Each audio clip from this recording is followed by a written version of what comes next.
HSC 26 কিংবা 27 তোমরা যারা ভাবছো তোমরা মেডিকেলের প্রিপারেশন নিবা এবং তোমরা কনফিউজড তোমরা কোন কোর্সে ভর্তি হবা, আমি তোমাদের তানজিম ভাইয়া কয়েকটা তোমাদের সাজেশন দিতে পারি।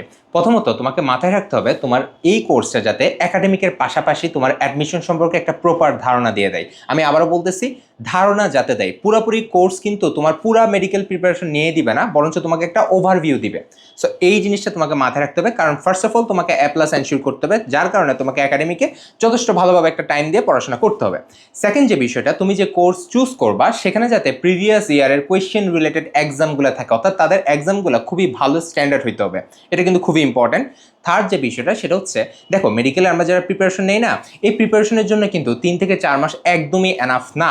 সো যারা অ্যাকচুয়ালি অনেক বেশি চালাক এবং কিন্তু এই চালাকির কারণে বর্তমানে এই কম্পিটিশনটা অনেক বেড়ে গেছে। অর্থাৎ আগে দেখা যেত আমরা নিজেরাও কিন্তু মেডিকেলের সময় অর্থাৎ ওই 3-4 মাসেই মেডিকেলের প্রিপারেশন নিতাম, কিন্তু এখন দেখা যাচ্ছে সবাই প্রি মেডিকেলের আগে থেকে পড়াশোনা শুরু করতেছে। সো যার কারণে কম্পিটিশন লেভেলটা কিন্তু বেড়ে যাচ্ছে। যেহেতু কম্পিটিশন বাড়তেছে, তোমাকে নিজেকেও কিন্তু কম্পিটিশনে যোগ দিতে হবে। সো কি করতে হবে? প্রথম কথা সেটা হচ্ছে, যে কোর্সে তুমি করতেছো ওখানে এক্সট্রা রাইটার ইনফরমেশনগুলো কেমন আছে সেটা তোমাকে চেক করতে হবে। কিভাবে? আমরা তো মেইন বই সবাই পড়তেছি এবং ওই মেইন বইয়ের যে দাগানো লাইনগুলো এগুলোকে আমার সুন্দর করে দাগাই ফেলতে হবে। তারপর অনুশীলনী কোয়েশ্চেনগুলো এগুলো ঠিকঠাক আছে কিনা তোমাকে চেক দিতে হবে, অর্থাৎ যে এক্সামগুলো তোমরা দিবা ওখানে অনুশীলনী কোয়েশ্চেনগুলো ঠিকঠাকভাবে আছে কিনা সেটা চেক দিতে হবে। তারপরে একটা যেটা কথা সেটা হচ্ছে রুটিন ওয়াইজ প্রোগ্রামটা যাচ্ছে কিনা, কারণ সবার ক্ষেত্রে দেখা যায় কোর্সটা যখন আমরা পুরোপুরি দিয়ে দেই তোমরা নিজেরা কখনো কোর্সটা করতে চাইবা না। অর্থাৎ দেখা যায় 2-3 দিন খুব ভালোভাবে পড়বো, এরপর কিন্তু আমরা আর পড়াশোনা করি না যখন আমরা একাডেমিকের প্রেশার পড়ে। সো এই সব কিছু চিন্তা করেই আমাদের হাল্ক স্ম্যাশ প্রি মেডিকেল কোর্সটা নামানো।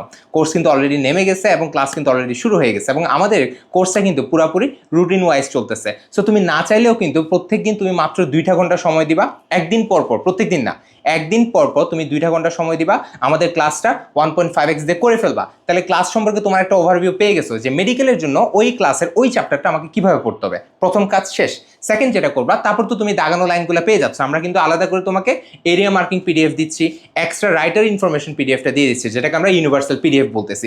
সো ওই পিডিএফটা কালেক্ট করে তুমি তোমার মেইন বইয়ের মধ্যে যত এক্সট্রা রাইটার ইনফরমেশন তোমার লাগবে ওইটা তুমি লিখে ফেলবা, সাথে দাগানো বই থেকে তুমি দাগানো লাইনগুলো দাগাই ফেলবা। আমার 2 টাকা শেষ। এরপর আমার চ্যাপ্টারটা আমি খুব ভালো করে পড়ে ফেলবো।